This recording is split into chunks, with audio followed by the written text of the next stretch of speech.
ਕੁਝ ਸਿੱਖ ਇਤਿਹਾਸਕਾਰਾਂ ਅਨੁਸਾਰ ਭਾਈ ਅਬਦੁੱਲਾ ਜੀ ਇੱਕ ਮੁਸਲਮਾਨ ਸੇਵਕ ਸੀ ਜੋ ਗੁਰੂ ਹਰਗੋਬਿੰਦ ਦੇ ਦਰਬਾਰ ਸੇਵਾ ਕਰਿਆ ਕਰਦਾ ਸੀ। ਭਾਈ ਨੱਥਾ ਜੀ ਇਸ ਦੇ ਸਾਥੀ ਸਨ। 1595 ਤੋਂ 1644 ਦੇ ਸਮੇਂ ਸਿੱਖ ਸੰਗਤ ਵਿੱਚ ਸੂਰਬੀਰਾਂ ਦੀਆਂ ਜੋਸ਼ੀਲੀਆਂ ਵਾਰਾਂ ਗਾਇਆ ਕਰਦੇ ਸੀ। ਅਬਦੁੱਲਾ ਦਾ ਜਨਮ ਪੰਜਾਬ ਦੇ ਅੰਮ੍ਰਿਤਸਰ ਜ਼ਿਲ੍ਹੇ ਦੇ ਪਿੰਡ ਸੁਰਸਿੰਘ ਵਿੱਚ ਹੋਇਆ ਸੀ। 1606 ਵਿੱਚ ਜਦੋਂ 6ਵੇਂ ਗੁਰੂ ਹਰਗੋਬਿੰਦ ਜੀ ਦੀ ਅਕਾਲ ਤਖਤ ਤੇ ਗੱਦੀਨਸ਼ੀਨੀ ਹੋਈ ਤਾਂ ਇਸ ਸ਼ੁਭ ਮੌਕੇ ਤੇ ਅਬਦੁੱਲਾ ਪਹਿਲੀ ਵਾਰ ਅੰਮ੍ਰਿਤਸਰ ਗੁਰੂ ਦੇ ਦਰਬਾਰ ਵਿੱਚ ਦਰਸ਼ਨ ਕਰਨ ਆਇਆ ਸੀ। ਗੁਰਬਿਲਾਸ 6ਵੀਂ ਪਾਤਸ਼ਾਹੀ ਅਨੁਸਾਰ ਇਸ ਮੌਕੇ ਉੱਤੇ ਉਸਨੇ ਅਤੇ ਉਸ ਦੇ ਸਾਥੀ ਨੱਥਾ ਜੀ ਨੇ ਗੁਰੂ ਦੀ ਮਹਿਮਾ ਵਿੱਚ ਇੱਕ ਪੌੜੀ ਦਾ ਗਾਇਨ ਕੀਤਾ ਸੀ। ਸਚਾ ਤਖਤ ਸੁਹਾਇਓ ਸ੍ਰੀ ਗੁਰ ਪਾਇਕੈ, ਛਬ ਬਰਨੀ ਨਹਿ ਜਾਏ ਕਰੋ ਕਿਆ ਗਾਇਕੈ। ਰਵ ਸਸੇ ਭਏ ਮਲੀਨ ਸੁਦਰਸ ਦਿਖਾਏ ਕੈ, ਸ੍ਰੀ ਗੁਰ ਤਖਤ ਬਿਰਾਜੇ ਪ੍ਰਭੂ ਧਿਆਏ ਕੈ। ਮੀਰ ਅਬਦੁਲ ਉਹ ਨੱਥਾ ਜਸ ਕਹੇ ਸ਼ਨਾਏ ਕੈ। ਇਸ ਪਿੱਛੋਂ ਇਹ ਦੋਵੇਂ ਅੰਮ੍ਰਿਤਸਰ ਹੀ ਰਹਿਣ ਲੱਗ ਪਏ ਅਤੇ ਸੂਰਮਿਆਂ ਦੀਆਂ ਵਾਰਾਂ ਗਾਉਂਦੇ ਰਹੇ।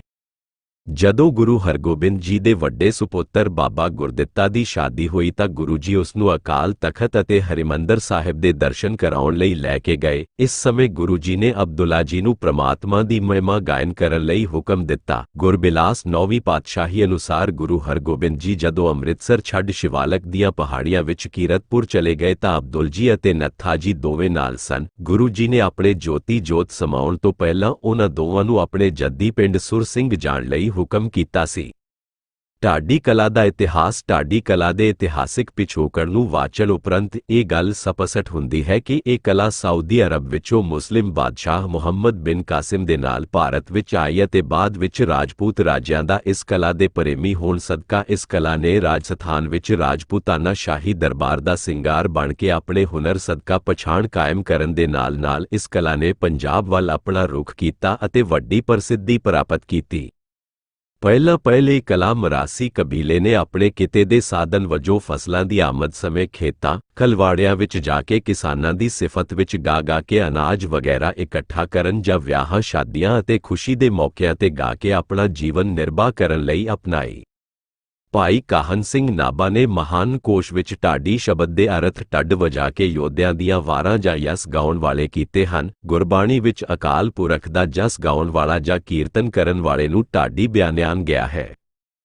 ਹਉ ਢਾਡੀ ਹਰ ਪ੍ਰਭ ਖਸਮ ਕਾ। ਤੀਜੇ ਗੁਰੂ ਅਮਰਦਾਸ ਜੀ ਸ੍ਰੀ ਗੁਰੂ ਗ੍ਰੰਥ ਸਾਹਿਬ ਜੀ ਦੇ ਪੰਨਾ 516 ਤੇ ਗੁਜਰੀ ਕੀ ਵਾਰ ਵਿੱਚ ਢਾਡੀ ਸ਼ਬਦ ਦੀ ਪਰਿਭਾਸ਼ਾ ਇਸ ਤਰ੍ਹਾਂ ਬਿਆਨ ਕਰਦੇ ਹਨ। ਢਾਡੀ ਤਿਸ ਨੋ ਆਖੀਐ ਜੇ ਖਸਮੈ ਤਰੇ ਪਿਆਰ, ਦਰ ਖੜਾ ਸੇਵਾ ਕਰੇ ਗੁਰ ਸਬਦੀ ਵਿਚਾਰ। ਢਾਡੀ ਦਰੁ ਘਰ ਪਾਇਸੀ ਸਚੋ ਰਖੈ ਉਰ ਤਾਰੇ, ਢਾਡੀ ਕਾ ਮਹਿਲ ਅਗਲਾ ਹਰ ਕੈ ਨਾਏ ਪਿਆਰੇ। ਢਾਡੀ ਕੀ ਸੇਵਾ ਚਾਕਰੀ ਹਰ ਜਪੇ ਹਰ ਨਿਸਤਾਰ। ਸਿੱਖ ਧਰਮ ਵਿੱਚ ਪੰਜਵੇਂ ਗੁਰੂ ਅਰਜਨ ਦੇਵ ਜੀ ਦੀ ਸ਼ਹਾਦਤ ਤੋਂ ਬਾਅਦ ਜਦੋਂ 6ਵੇਂ ਗੁਰੂ ਹਰਿਗੋਬਿੰਦ ਸਾਹਿਬ ਜੀ ਦੇ ਗੁਰਿਆਈ ਕਾਲ ਦੌਰਾਨ ਇਸ ਨੇ ਕਲਾ ਵਧਣਾ ਫੁੱਲਣਾ ਸ਼ੁਰੂ ਕੀਤਾ ਅਤੇ ਪ੍ਰਸਿੱਧੀ ਪ੍ਰਾਪਤ ਕੀਤੀ, ਕਿਉਂਕਿ ਗੁਰੂ ਅਰਜਨ ਦੇਵ ਜੀ ਦੀ ਸ਼ਹਾਦਤ ਉਪਰੰਤ ਗੁਰੂ ਹਰਿਗੋਬਿੰਦ ਪਾਤਸ਼ਾਹ ਜੀ ਨੇ ਸਿੱਖ ਧਰਮ ਵਿੱਚ ਭਗਤੀ ਦੇ ਨਾਲ ਸ਼ਕਤੀ ਦੇ ਸੁਮੇਲ ਨੂੰ ਉਜਾਗਰ ਕਰਨ ਹਿਤ ਮੀਰੀ ਤੇ ਪੀਰੀ ਦੀਆਂ ਦੋ ਤਲਵਾਰਾਂ ਧਾਰਨ ਕੀਤੀਆਂ।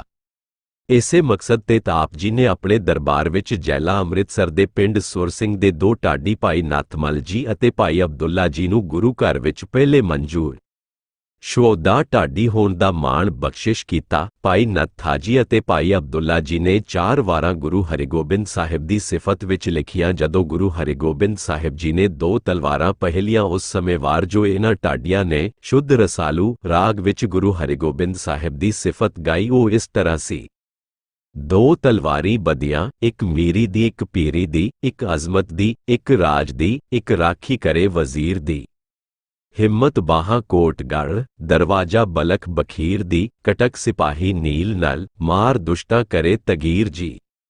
ਪੱਗ ਤੇਰੀ ਕੀ ਜਹਾਂਗੀਰ ਦੀ, ਮਤਲਬ ਕਿ ਗੁਰੂ ਹਰਗੋਬਿੰਦ ਸਾਹਿਬ ਜੀ ਦੇ ਸਾਹਮਣੇ ਜਹਾਂਗੀਰ ਬਾਦਸ਼ਾਹ ਵਰਗਿਆਂ ਦੀ ਹੈਸੀਅਤ ਕੋਈ ਅਹਿਮੀਅਤ ਨਹੀਂ ਰੱਖਦੀ। ਇਸ ਤਰ੍ਹਾਂ ਢਾਡੀਆਂ ਦਾ ਢੱਡ ਸਾਰੰਗੀ ਨਾਲ ਉੱਚੀ ਹੇਕ ਵਿੱਚ ਬੀਰ ਰਸ ਵਾਰਾਂ ਗਾਉਣ ਸਦਕਾ ਇਸ ਕਲਾ ਨੇ ਲੋਕਾਂ ਦੇ ਮਨ ਨੂੰ ਮੋਹ ਲਿਆ। ਗੁਰੂ ਸਾਹਿਬ ਜੀ ਨੇ ਇਸ ਕਲਾ ਨੂੰ ਉਤਸ਼ਾਹਿਤ ਕਰਨ ਲਈ ਸ੍ਰੀ ਅਕਾਲ ਤਖਤ ਸਾਹਿਬ ਤੋਂ ਢਾਡੀ ਵਾਰਾਂ ਦਾ ਗਾਇਨ ਆਰੰਭ ਕਰਵਾਇਆ ਅਤੇ ਇਸ ਕਲਾ ਲਈ ਢਾਡੀਆਂ ਨੂੰ ਸੰਬੋਧਨ ਕਰਕੇ ਕਿਹਾ, ਹੁਣ ਲੋੜ ਹੈ ਕਿ ਤੁਹਾਡੇ ਸਾਜ਼ਾਂ ਵਿੱਚੋਂ ਲਲਕਾਰਾਂ ਨਿਕਲਣ। ਤੁਹਾਡੀਆਂ ਸੁਰਾਂ ਕੌਮ ਨੂੰ ਵੰਗਾਰਨ, ਤੁਹਾਡੀ ਢੱਡ ਦੀ ਠੱਪ ਜਨਤਾ ਨੂੰ ਟੁੰਬ ਕੇ ਜਗਾਏ, ਤੁਹਾਡੇ ਗੱਜ ਦੇ ਘੁੰਗਰੂ ਕੁਰਬਾਨੀ ਲਈ ਦਿਲਾਂ ਵਿੱਚ ਚਾਹ ਪੈਦਾ ਕਰਨ। ਇਹ ਢਾਡੀ ਬੀਰ ਰਸ ਉਤਸ਼ਾਹਿਤ ਕਰਨ ਵਾਲੇ ਸੂਰਮਿਆਂ ਦੀ ਵਾਰਾਂ ਦੇ ਪ੍ਰਸੰਗ ਸੰਗਤ ਵਿੱਚ ਗਾ ਕੇ ਸੁਣਾਉਂਦੇ, ਜਿਸ ਦੇ ਸੁਣਨ ਨਾਲ ਕਾਇਰਾਂ ਅੰਦਰ ਵੀ ਬਹਾਦਰੀ ਆਉਣ ਲੱਗੀ ਅਤੇ ਉਹਨਾਂ ਦੇ ਦਿਲ ਵਿੱਚ ਜੰਗ ਵਿੱਚ ਜੂਝਣ ਲਈ ਉਤਸ਼ਾਹ ਨਾਲ ਭਰ ਗਏ। ਵਾਰ ਸ਼ਬਦ ਦੀ ਪਰਿਭਾਸ਼ਾ ਨੂੰ ਸਪਸ਼ਟ ਕਰਨ ਲਈ ਇੱਥੇ ਇਹ ਦੱਸਣਾ ਜ਼ਰੂਰੀ ਹੈ ਕਿ ਵਾਰ ਯੁੱਧ ਕਾਵਿ ਦੀ ਉਸ ਰਚਨਾ ਨੂੰ ਕਹਿੰਦੇ ਹਨ ਜਿਸ ਵਿੱਚ ਸੂਰਬੀਰ ਯੋਧੇ ਦੀ ਸੂਰਬੀਰਤਾ ਦਾ ਵਰਣਨ ਹੋਵੇ ਅਤੇ ਜੋ ਸਰੋਤਿਆਂ ਵਿੱਚ ਉਤਸ਼ਾਹ ਪੈਦਾ ਕਰੇ। ਸ੍ਰੀ ਗੁਰੂ ਗ੍ਰੰਥ ਸਾਹਿਬ ਵਿੱਚ ਇਸ ਪ੍ਰਕਾਰ ਦੀਆਂ 9 ਵਾਰਾਂ ਦੀਆਂ ਧੁਨੀਆਂ ਦਾ ਜ਼ਿਕਰ ਮਿਲਦਾ ਹੈ। 10 ਗੁਰੂ ਸਾਹਿਬਾਨ ਦੇ ਜੀਵਨ ਕਾਲ ਦੌਰਾਨ ਢਾਡੀਆਂ ਨੂੰ ਅਤੇ ਢਾਡੀ ਕਲਾ ਨੂੰ ਪੂਰਨ ਸਤਿਕਾਰ ਮਿਲਦਾ ਰਿਹਾ। ਗੁਰੂ ਗੋਬਿੰਦ ਸਿੰਘ ਦੇ ਗੁਰਗੱਦੀ ਸਮੇਂ ਜੰਗਨਾਮੇ ਅਤੇ ਵਾਰਾਂ ਵਿੱਚੋਂ ਚੰਡੀ ਦੀ ਵਾਰ, ਦਸਮ ਗ੍ਰੰਥ ਵਾਲੀ ਮਾਲਕੌਸ ਦੀ ਵਾਰ, ਸਰਬ ਲੋਹ ਵਾਲੀ ਭਗਵਤੀ ਦੀ ਵਾਰ ਅਤੇ ਅਣੀ ਰਾਏ ਦਾ ਲਿਖਿਆ ਹੋਇਆ ਜੰਗਨਾਮਾ ਬੀਰ ਰਸੀ ਦੇ ਉੱਤਮ ਨਮੂਨੇ ਹਨ। ਦਸਮ ਪਿਤਾ ਦੇ ਦਰਬਾਰ ਵਿੱਚ ਉਸ ਸਮੇਂ ਦੇ ਪ੍ਰਸਿੱਧ ਢਾਡੀ ਮੀਰ ਛਬੀਲਾ ਅਤੇ ਮੁਸ਼ਕੀ ਸਨ ਜਿਨ੍ਹਾਂ ਨੂੰ ਗੁਰੂ ਸਾਹਿਬ ਨੇ ਸਨਮਾਨ ਬਖਸ਼ਿਸ਼ ਕਰਕੇ ਆਪਣੇ ਦਰਬਾਰ ਵਿੱਚ ਰੱਖਿਆ ਸੀ। ਸੁਖੂ ਅਤੇ ਭਾਈ ਬੁੱਧੂ ਨਾਮ ਦੇ ਢਾਡੀਆਂ ਦਾ ਜ਼ਿਕਰ ਵੀ ਇਸੇ ਸਮੇਂ ਵਿੱਚ ਆਉਂਦਾ ਹੈ ਜੋ ਮਾਲਵੇ ਦੇ ਬਾਜਕ ਨਗਰ ਵਿੱਚ ਗੁਰੂ ਸਾਹਿਬ ਨੂੰ ਮਿਲੇ। ਇਹਨਾਂ ਢਾਡੀਆਂ ਨੇ ਮਲਵਈ ਵਿੱਚ ਇੱਕ ਸੱਦ ਗੁਰੂ ਸਾਹਿਬ ਜੀ ਨੂੰ ਸੁਣਾਈ। ਢੱਡ ਸਾਰੰਗੀ ਜਬ ਲੈ ਆਏ, ਦੋਨਹੁ ਖਰੇ ਪਏ ਅਗਵਾਏ, ਪ੍ਰਭ ਬੋਲੇ ਤੁਮ ਗਾਏ ਸੁਨਾਵਹੁ, ਜਥਾ ਮਹੇਸ਼ ਅਪਰ ਬਲ ਗਾਵੋ। ਸੁਨੇ ਕਰ ਹੁਕਮ ਦੀਵਾਨੇ ਦੋ, ਕਰੀ ਸਾਰੰਗੀ ਸੁਰ ਮਿਲ ਸੋ। ਜੰਗਲ ਦੇਸ ਸੱਦ ਹੋਏ ਜੈਸੇ, ਉੱਚੇ ਸੁਰ ਗਾਵਨ ਲਗੇ ਤੈਸੇ, ਕੱਚਾ ਕੋਠਾ ਵਿੱਚ ਵਸਦਾ ਜਾਨੀ, ਸਦਾ ਨਾ ਮਾਪੇ ਨਿਤ ਨਹੀਂ ਜਵਾਨੀ। ਚੱਲਣਾ ਅੱਗੇ ਹੋਏ ਗੁਮਾਨੀ, ਬਾਅਦ ਵਿੱਚ ਬੰਦਾ ਬਹਾਦਰ ਤੋਂ ਲੈ ਕੇ ਸਿੱਖ ਮਿਸਲਾ ਵੇਲੇ ਤੱਕ ਢਾਡੀ ਕਲਾ ਪੂਰੇ ਜੋਬਨ ਤੇ ਰਹੀ। ਅਜੋਕੀ ਢਾਡੀ ਪਰੰਪਰਾ ਦਾ ਮੁੱਢ ਮਹਾਰਾਜਾ ਰਣਜੀਤ ਸਿੰਘ ਦੇ ਸ਼ਾਸਨ ਕਾਲ ਦੌਰਾਨ ਸ਼ੁਰੂ ਹੋਇਆ। ਜਦੋਂ 1879 ਵਿੱਚ ਸਿੰਘ ਸਭਾ ਲਹਿਰ ਦੀ ਸ਼ੁਰੂਆਤ ਹੋਈ ਤਾਂ ਇਸ ਕਲਾ ਨੂੰ ਪ੍ਰਚਾਰਨ ਵਾਲੇ ਭਾਈ ਸੁੰਦਰ ਸਿੰਘ, ਭਾਈ ਲੱਭੂ, ਭਾਈ ਸ਼ੇਰੂ ਆਦਿਕ ਢਾਡੀਆਂ ਨੇ ਭਰਪੂਰ ਯੋਗਦਾਨ ਪਾਇਆ। ਸੰਤ ਸਿੰਘ, ਭਾਈ ਰੂੜਾ, ਭਾਈ ਲਾਭ, ਭਾਈ ਹੁਕਮਾ, ਭਾਈ ਵਲਾਇਤੀ, ਭਾਈ ਸ਼ੇਰੂ, ਭਾਈ ਲੱਭੂ, ਭਾਈ ਸਮੁੰਦ ਸਿੰਘ ਤੇ ਭਾਈ ਸ਼ੇਰ ਸਿੰਘ ਮਹਾਨ ਢਾਡੀ ਸਨ। ਮਹਾਰਾਜਾ ਰਣਜੀਤ ਸਿੰਘ ਨੇ ਤਾਂ ਆਪਣੇ ਸ਼ਾਸਨ ਕਾਲ ਦੌਰਾਨ ਇਹਨਾਂ ਢਾਡੀਆਂ ਦੀ ਸਰਕਾਰੀ ਭਰਤੀ ਹੀ ਕਰ ਲਈ ਸੀ। ਬੇਸ਼ੱਕ ਸਿੱਖ ਪੰਥ ਲਈ 1710 ਤੋਂ ਲੈ ਕੇ 1765 ਦਾ ਸਮਾਂ ਕੋਰਮਈ ਸੰਕਟ ਦਾ ਸੀ ਅਤੇ ਸਿੰਘ ਲਹਿਰ ਦੇ ਸਮੇਂ ਦੌਰਾਨ ਇਸ ਕਲਾ ਨੂੰ ਮਹੰਤਾਂ ਦੇ ਪ੍ਰਭਾਵ ਹੇਠ ਆ ਜਾਣ ਕਰਕੇ ਬਹੁਤ ਨੁਕਸਾਨ ਉਠਾਉਣਾ ਪਿਆ। ਪਰ ਇਹਨਾਂ ਢਾਡੀਆਂ ਨੇ ਅਤੇ ਢਾਡੀਆਂ ਦੁਆਰਾ ਗਾਈਆਂ ਗਈਆਂ ਵਾਰਾਂ ਨੇ ਇਸ ਕੋਰਮਈ ਸੰਕਟ ਵਿੱਚ ਵੀ ਸਿੱਖ ਪੰਥ ਦਾ ਪੱਲਾ ਕੁੱਟ ਕੇ ਫੜੀ ਰੱਖਿਆ ਅਤੇ ਸਮੇਂ ਦੇਸ਼ ਅਤੇ ਧਰਮ ਤੋਂ ਜੂਝਣ ਵਾਲੇ ਸੂਰਮੇ ਤਿਆਰ ਕੀਤੇ ਜਿਨ੍ਹਾਂ ਨੇ ਹਜ਼ਾਰਾਂ ਮਰਜੀ ਵੜਿਆਂ ਨੂੰ ਕੁਰਬਾਨੀਆਂ ਦੇਣ ਲਈ ਤਿਆਰ ਕੀਤਾ।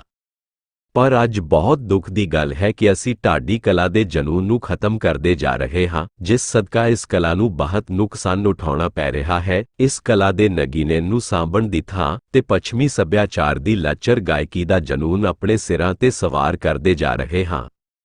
ਢਾਡੀ ਕਲਾ ਨੂੰ ਸਿਖਰ ਤੱਕ ਲੈ ਜਾਣ ਲਈ ਢਾਡੀਆਂ ਤੋਂ ਵੀ ਇਤਿਹਾਸ ਇਹ ਮੰਗ ਕਰਦਾ ਹੈ ਕਿ ਉਹ ਗੁਰੂ ਇਤਿਹਾਸ ਨੂੰ ਗਾਣਿਆਂ ਦੀ ਤਰਜ਼ਾਂ ਦੇ ਅਨੁਸਾਰ ਨਾ ਗਾ ਕੇ ਅਸਲ ਰਾਗਾਂ ਵਿੱਚ ਗਾਉਣ ਦੀ ਕੋਸ਼ਿਸ਼ ਕਰਨ, ਕਿਉਂਕਿ ਅਸੀਂ ਆਪਣੇ ਗੁਰੂਆਂ ਅਤੇ ਕੌਮ ਦੇ ਸ਼ਹੀਦਾਂ ਦੇ ਇਤਿਹਾਸ ਤੋਂ ਵਾਂਝੇ ਹੁੰਦੇ ਜਾ ਰਹੇ ਹਾਂ, ਜਦੋਂ ਕਿ ਗੁਰੂ ਖਾਲਸੇ ਦੇ ਇਤਿਹਾਸ ਨੂੰ ਅਸਲ ਰਾਗਾਂ ਵਿੱਚ ਸੰਗਤ ਸਮਮੁਖ ਪੇਸ਼ ਕਰਨਾ ਸਮੇਂ ਦੀ ਬਹੁਤ ਵਡਮੁੱਲੀ ਲੋੜ ਹੈ, ਕਿਉਂਕਿ ਇਹ ਵਾਰਾਂ ਅਤੇ ਜੰਗਨਾਮੇ ਹੀ ਹਨ ਜੋ ਕੌਮ ਵਿੱਚ ਬੇਗੈਰਤ ਅਤੇ ਜਿੰਦਾਦਿਲੀ ਵਾਲੀ ਰੂਹ ਫੂਕਣ ਦਾ ਕੰਮ ਕਰਦੇ ਹਨ ਅਤੇ ਕੌਮ ਦੇ ਇਤਿਹਾਸ ਨੂੰ ਸਦਾ ਹੀ ਜਿੰਦਾ ਰੱਖਦੇ ਹਨ।